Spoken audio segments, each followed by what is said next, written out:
Hello watch enthusiasts! Now today I have a review of a watch which I haven't spoken about before on the channel, but which is one which I must say I've looked at for quite a while as a very attractive model on the market, and one which is priced in a sort of unique segment considering its specifications and the way it's built, because there really isn't anything else that compares on the market in terms of something which satisfies this particular itch if you happen to like this sort of watch.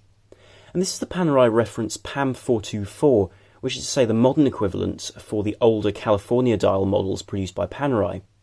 And Panerai is a brand which is often, I think, described in different lights depending upon the person you ask. For some, it's a very interesting brand with a curious history and a unique design, and for others, it's a watch brand with a certain design aesthetic, which is an acquired taste, you could say, and sizing which only suits certain buyers. But either way, I think it's an interesting brand to speak about. And at the beginning of this video, I would like to state that I'm not being paid to produce this video, nor indeed am I able to keep the watch or have any sort of benefit in that form, because I've been lent this watch for a period for the review by Bob's Watches, a seller of used watches, which has a very good reputation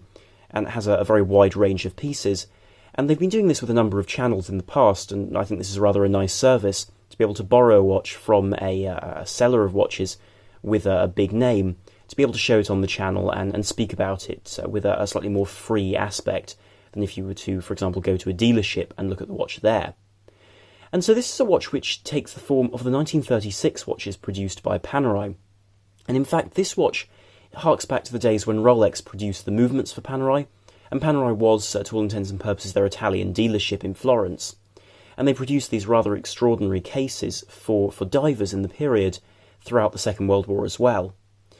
And this particular watch is really a remake, you could say, of a previous California dial setup, which is to say this dial where you have Roman numerals at the top of the dial and Arabic numerals at the bottom. And the reference, which was released in 2006, was the Radiomir 1936, or the PAM00424, which was a limited run of 1936 pieces, with a unitas movement inside it, so that's to say an ETA movement, which was of their manually wound types. And so it was in many ways a more conventional watch where the movement was concerned, where this watch, as a standard production model, is a far more impressive piece from a mechanical standpoint. Now, first speaking about the case of this watch, one finds that it has a stainless steel case, and that's 316L stainless steel, so a perfectly acceptable grade of steel. It's the industry standard, and gives you a nice balance of corrosion resistance, with also the ability to polish it to a very highly polished finish, as you can see, because this case is almost exclusively polished to a very high standard, it must be said, except for some elements on the case back which are indeed brushed. Now, where the case design is concerned, you have a 47mm case, but actually it wears smaller than its size would suggest because of these wire lugs. And these wire lugs are unique in this sort of price range, indeed in the luxury world, to these Panerais. Of course, there are other watches which use this particular style of lug, but certainly the most prolific is Panerai with their Radiomir models. And these screw into the case, as you can see, via these two screws on either side of the case, making strap changing not too complicated, although it is a bit of a learning curve by comparison to normal ways of changing a strap. And this is a 27mm lug, which is larger than you actually would expect wearing the watch, tapering down to 22mm rather at the buckle. But in terms of lug-to-lug length, if you really do class these as lugs at all, you have a 52mm lug-to-lug length, which makes this watch actually wear rather small for its 47mm case, although I must admit the watch does feel taller than its normal specification of 16mm thick because of this heavily bubble-domed style of box crystal in sapphire. And the crystal is an attractive piece, I feel, and a good choice, because of course sapphire gives you high scratch resistance, though of course the protrusion of this crystal above the case will always make it a vulnerable point. I think sapphire gives the necessary resistance to the elements you would want, and so this stands proud of the polished bezel with the edges to the case here. And so I think it's a nice choice, which gives this vintage style to this 30s watch. Looking at the opposite side of the case, you'll be able to note that one sees the crown, which is very heavily decorated with the Panerai logo, with this Officine Panerai OP on it. And it's quite deeply embossed, as you can see, with that logo, and then a matted surface behind it, just to emphasise the logo itself. The crown itself is a screw-down crown, but stands proud of the case with this onion form, which actually is extremely easy to grip, and easier to grip, I personally find, than the 1940 Radiomir style, which has an inset crown, rather than this more vulnerable crown. And of course this is a weak point if you are going to use the watch in very testing circumstances, but I must admit that considering the fact that this watch is a luxury piece, and the fact that the rest of the watch does protect the watch to a certain degree because of the size of the crown in relation to the rest of the case, I wouldn't worry about this at all if you are on the edge of buying one of these pieces, because I think it's rather a lovely aspect to the case. Of course, the case does have a screw-down case back with this faceted edge with brushed elements here, and of course the exhibition case back, but I'll come to that slightly later in the video. Now, relevant information about this case is displayed on the bottom here. You can see between the lugs with OP6837, and then the actual reference number of the watch with PAM00424 on the opposite side of the case, and is decorated rather nicely around the case. You can see that the shape of the case is this cushion shape,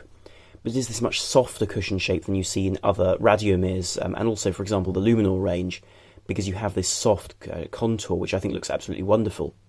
And this case is shared with the Panerai reference 00425, which is my personal favourite, which has the dial, which has the two strakes at 12, and then dots around the edge, which I think is the most simple Panerai dial, and in my eyes the most beautiful.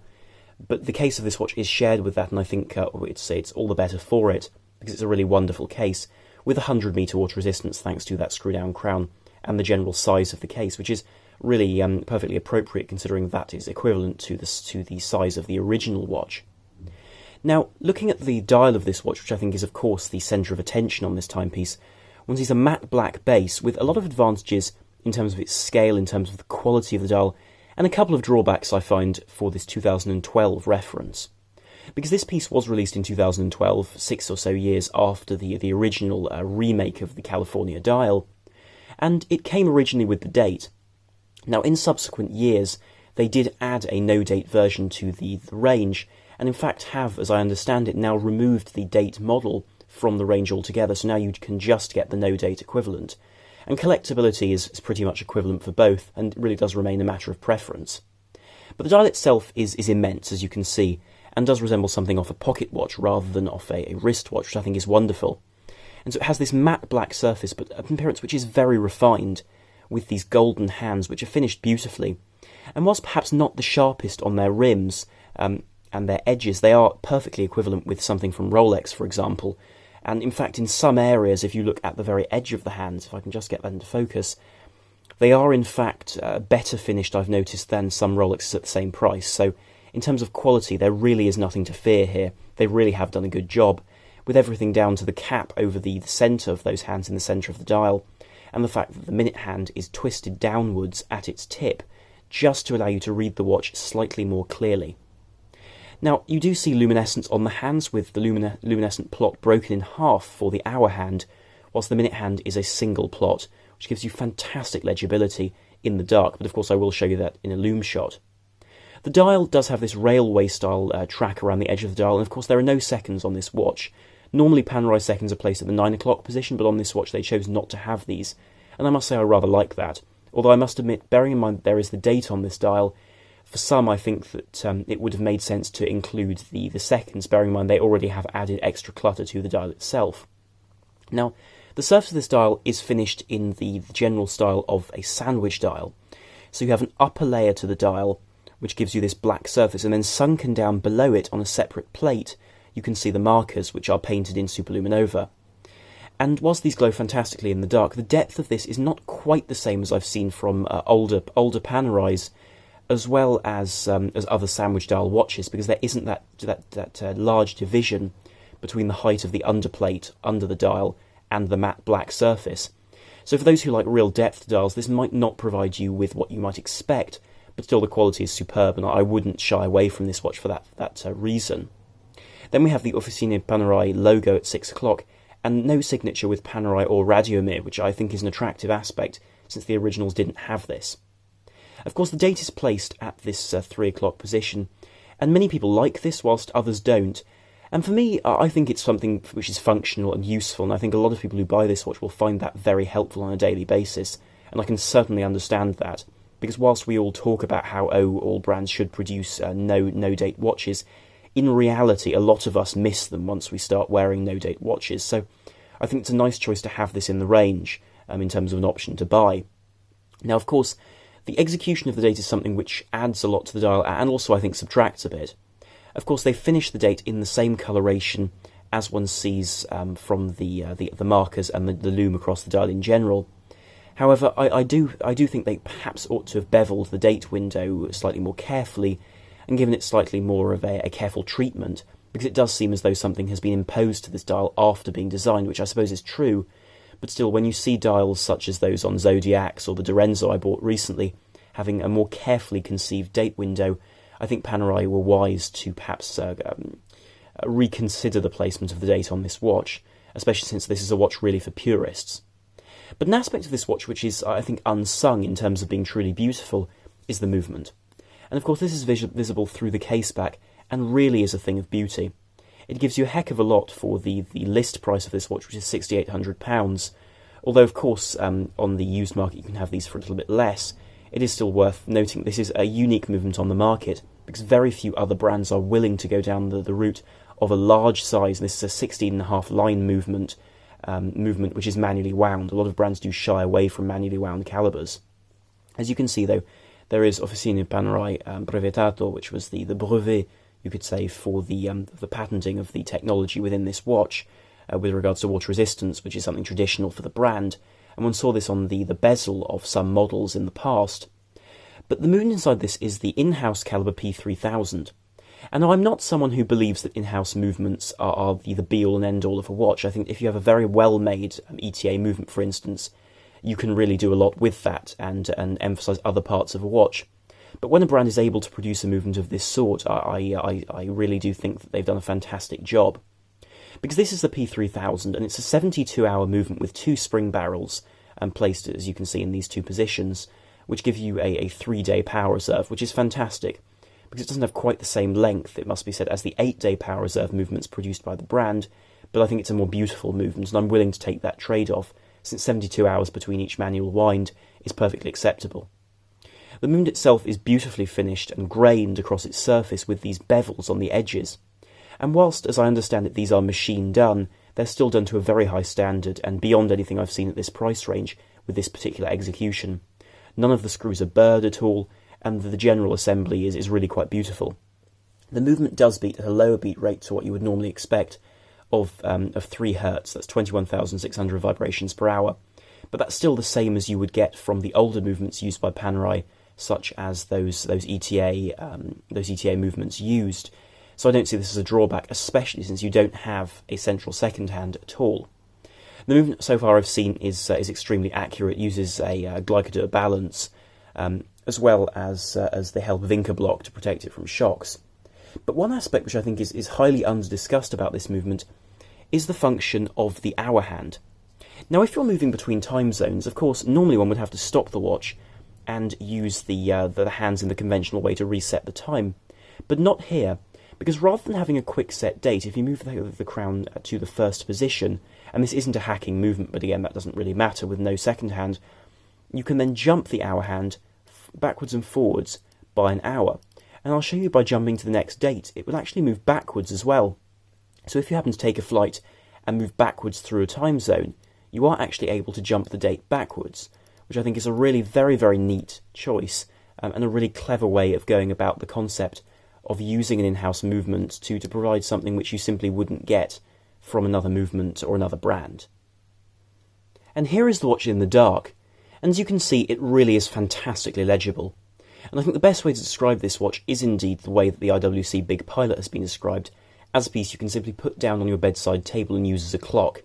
Because the size of this dial, as well as the clarity with which the indices have been applied, as well as the numerals, you get a really fantastic view of the time. Of course, the division of the different sections in the hands is also very helpful, so you can quickly tell the hours and the minutes apart at a glance. And I think this, with the use of that very subtle moving hour hand, you are able to use this watch as a fantastic traveller's companion, because it'll be able to resist any humidity changes, any exposure to water you might happen to throw at this watch, but also whilst giving you a beautiful movement, a very, very practical legibility, and of course that movable hour hand. So of course in the dark you're really able to see the benefits of this loom. And the loom, whilst not as bright as say a Seiko or something of that sort, really compensates with sheer quantity, because with this watch on your bedside table you will get a full night of legibility, with the lume lasting about 9 hours before it starts to become a little bit difficult to see. At this point I really should show the watch on my wrist, and you can see it sits on this 27mm tapering down to 22mm leather strap, which is beautifully finished, and of course leather tanneries are extremely popular and very, very well supported in Italy. And you can see this piece has the signature of Panerai on the leather itself, on both sides, in addition to a Panerai buckle, which is rather a nice choice for this watch, and of course it fits the watch beautifully. Now the support of this watch on the wrist is great, and my wrist is 7 inches in circumference, and of course it wears large. These watches always do wear large, but I don't think ridiculously so, and certainly you accept that with a Panerai that you're going to be able to enjoy this watch for its sheer size. And so whilst many might find this watch a little bit too much for their wrist, I think if you have a 7-inch wrist, or anything near that, you'll be able to still enjoy this watch with security and comfort, because of the size of the strap, allowing you to enjoy this watch without the trouble of the weight. And because of the angle of this watch and of that crystal, you can also see the California signature on the inside of the crystal, on the edge of that rehort on the edge of the dial, which I think is rather nice to be able to see. And so this watch is a fantastically legible model and a really wonderful one on the wrist, and so I thank Bob's Watches for allowing me to review this piece and speak about it on the channel. And so with that I'll conclude the video, but do tell me in the comments down below what you thought of this video, and also of this watch in general, because it really is an acquired taste. Also, if you enjoyed this video, then do please like, share and subscribe to help the channel, and also to be able to see more videos and content here in future. And of course, if you enjoyed this content, then do follow me on Instagram at the address which is now on the screen, to be able to access more content, and content which you wouldn't otherwise be able to see on the channel on YouTube, such as, for example, coming across a watch in the wild, or indeed speaking to an individual about watches. And so with that I'll conclude the video. So thank you very much for watching. This is Arm on the Watch Guy, out.